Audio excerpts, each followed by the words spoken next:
Welcome to this edition of Backstage Pass with Lia Chang. I'm your host, Lia Chang. Tonight I'm at Signature Theater to talk to playwright Lauren Yee about her new play, Mother Russia, which is currently in previews. Teddy Bergman.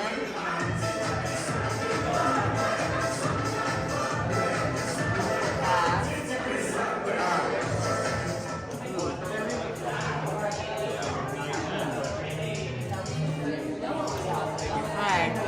Cheers. Cheers. Cheers! Happy first preview, Lauren! For Mother Russia. Happy first preview, Mother Russia. For our first preview, we have shots of vodka, and then we have mochi that is actually made by this amazing, the winner of Ukrainian MasterChef. Immigrated to the U.S. after the war in Ukraine broke out, and he was in New York. He was like, well, what do I do now? Right. I'm a chef, and I think he found mochi. I mean, Seattle was such a great experience because it was a play that I'd had kicking around for a long time. In fact, you were supposed to produce this a couple of years ago, and then something happened with Russia. And we had to change everything. So we did not do, we were supposed to schedule to do a production at La Jolla Playhouse that got canceled. And so it was a delight to have Seattle rep commit to the show, say we want to do it, and be swept up in rewrites of me trying to figure out the play. And so in the lead up to Seattle, I tried a bunch of different things because I knew I had the right pieces and I needed to figure out, if you imagine this play as a 1,000-piece puzzle, whether I had 5 pieces too many, whether I was missing 5 pieces, what's the best alchemy of things. And so I was desperately working on that in the lead up to Seattle. There's a character called Mother Russia who we cut in the lead up. And when we got to Seattle after the first read, I was like, I'm wrong, and we need her back. I'm so sorry. And so we brought that actor back, and it was a 4-character play once again. And I just learned a ton. And I was like, oh, I think we got much further, but I don't think I'm done yet. What inspired you to write this play? I guess, what was happening in your life at that time that you said, I have to write a play called Mother Russia? I don't think I knew it quite at the time, but when I started it in 2017, I'd really been on this kick of exploring communism in Asia in the 20th century and its collision with Western pop culture. Okay. That if it started with Cambodia in the 70s and rock music, continued on to China and basketball in the 80s. Right. Even without me realizing it, this was a post-Soviet Russia in the 90s. Trilogy. In a way, a strange sort, but also the communist Asia, pop culture, arts-wise trilogy. But very, very different, I think, in setup and tone. And casting. Yeah, and casting than Cambodian Rock Band or Great Leap. So, yeah. Okay. So now, today we're marking your first preview. Currently you're supposed to run until the 15th. Correct. And how do you feel? I feel good. I feel excited and ready to have an audience come in. Shall we talk about your cast? Yes, let's talk about the cast. They're fantastic. It is what I call a post-Soviet buddy comedy, and at the heart of it, you have these 2 25-year-old doofuses played by Adam Chandler Barat and Stephen Boyer, who play the friends Evgeny and Dmitri.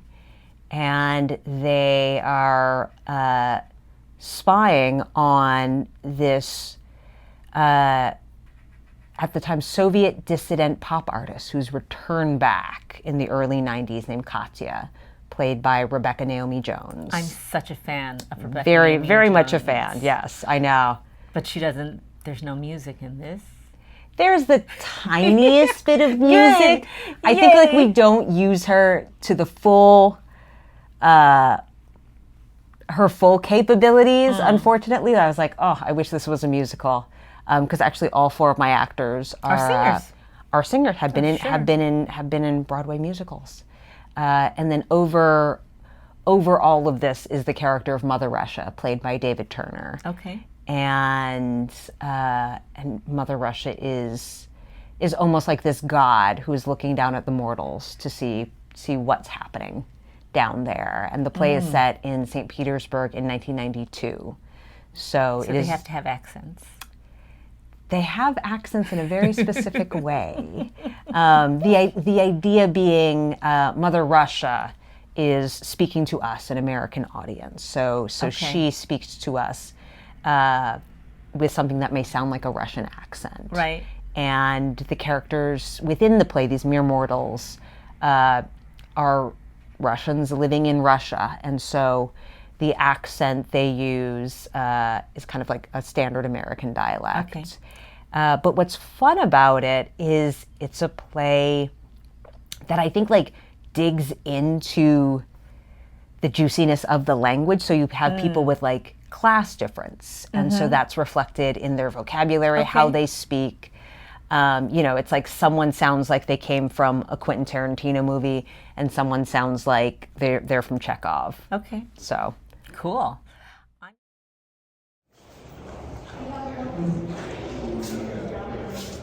So what is this about? How did they put this board together? I'm starting at the top. Oh, that's so cool, right?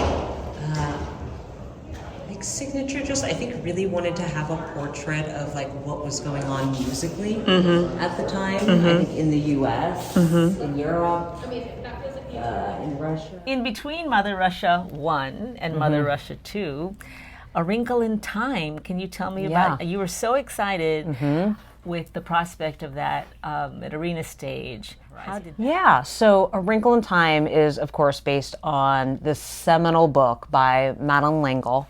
It's a book that I loved when I was young and has never been adapted into a musical for the stage. The first class stage rights were tied up from TV and film for about 40 years. Oh my. And so after they made the most recent Wrinkle in Time movie, the option for the stage rights expired, and so it went back to the family. And Madeleine's granddaughter, Charlotte, was like, I've always wanted to make this a musical. My grandparents were Broadway actors. That's how they met.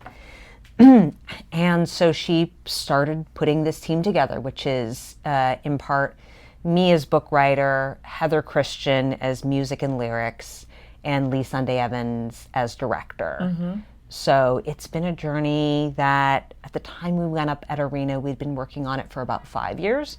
Wow. Which is fast for a musical. That kind of anger won't be of any use to you in life. Meg, we believe your father is out there in space, lost from a tesseract. We've come to help you find him and bring him back.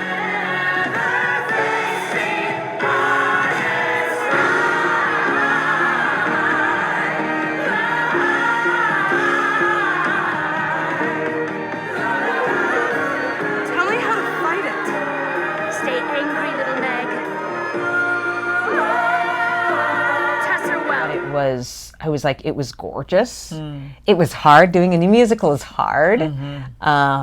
And I think we learned so much about how the story works, about how people interacted with that story, because it was something where, unlike a lot of my work, people went in with a very strong relationship Sure. to the subject material. Sure. Now, something that I really enjoyed last year was going to East West Players and seeing Cambodian Rock Band, and boy, those audiences, Oh my God. those audiences, and now to have in the can, but do we know when it's going to be released, the recording?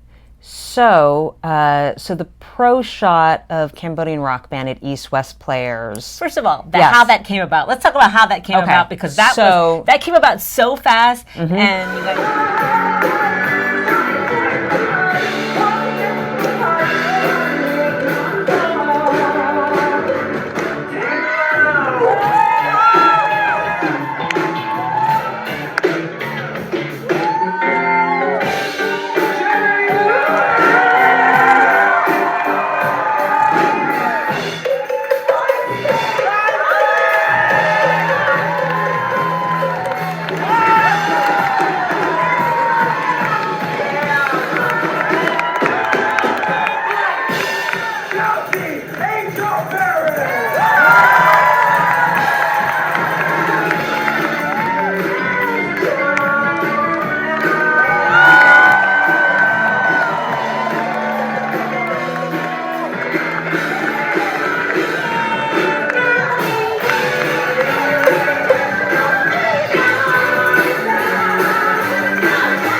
So please check us out. We would really appreciate it.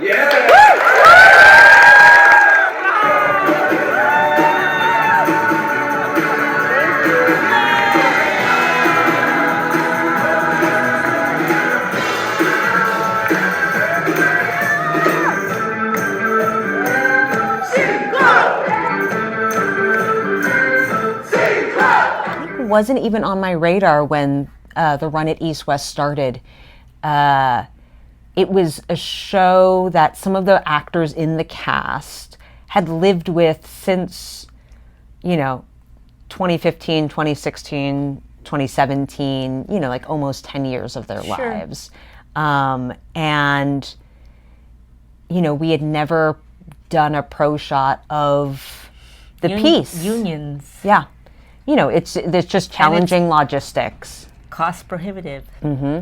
And so I think in either the second to last week, our actors, spearheaded by Jane Louie, who plays keyboard, She's the performs, yes. Of multi-hyphenate. She's the multi-hyphenate queen. Yeah, she's like our co-music supervisor. I think she was just prompted to be like, I think we should record this. And so it was something that came from the actors that they wanted to do. Okay. And they just threw it up and put an online fundraiser, and I think it just it spoke to people's desire for it to happen. Because I think the show had gone through so many cities and so many people had seen not just the play, but that particular production directed by Che with many of those actors. Right. And I think it just felt like the right time. It felt like home. Yeah.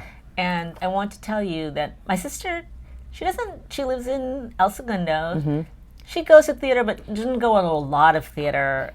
But waiting for me to make my mind about when I was actually going to be able to get there, she went ahead and bought 2 weekends in a row. And, I introduced her to all the Cambodians so that they would take care of her when I wasn't there. And she was just swept along. Yeah. And I think one of the things that made it really special is not just East-West Players as the home, as one of the seminal homes of Asian American theater in this country, but also its proximity to Long Beach, California, which is Cambodia town. It's the largest concentration of Cambodians outside of Cambodia, and it's a community that we've been building a relationship with since the play was being developed in 2015. And so to be able to come back and partner with that community to put on the show was such an honor. Right. And East West knows how to do it. They know how to take care of the community. They're going to be doing that with Flower Drum Song. Yes, I saw the cast list. I'm so excited. Grace Yu. Yes. I think I started as a residency 5 playwright with the idea that those playwrights would have 3 plays up in 5 years. Okay. I think nobody except maybe Will Eno hit that mark. I think everyone took longer than 5 years to achieve that. And kind of coming out of the pandemic, and with Emily Schultz as the new artistic director, I think the specific titles and the ways in which the residencies are unfolding feel a little looser. Okay. So we started with Cambodian Rock Band. Yes. We now have Mother Russia. Do you get to have a third, or it's anybody's guess? There is more on the way. It's not announced yet, but there's more on the way, which I'm really excited about. Well, what's really cool is the fact that Heather Christensen is here in her track, if you will. Yeah. I think what's funny is because we are both in residence at Signature this season, working on Wrinkle in Time has been challenging in terms of scheduling. Okay. Because at any one time, one of us is in rehearsals for a show. So we've had to trade off or find those windows of time where we're both free. I have a new play that is about 3 Asian American actors on a national tour of a Miss Saigon and their relationship with their second ASM, who also happens to be Asian American. Okay. So it is a little slice of backstage life on something that's not the Broadway production. It's not the first national tour. It's the 4th national tour. When they go down to 1 truck. I was new work in the hopper. I was just manifesting. I want to write a big family play. Okay. Because I came from an enormously close and large, noisy family growing up in San Francisco. And so I was I want to write something like that. Okay. Because I feel that is so much fun. So I feel that's on my docket. Okay. Thank you for joining me for this edition of Backstage Pass with Lia Chang. Come see Lauren Yee's Mother Russia at Signature Theater. They're currently playing until March 15th, and it might be longer, but come on down. Thank you for joining me for this edition of Backstage Pass with Lia Chang. Until next time.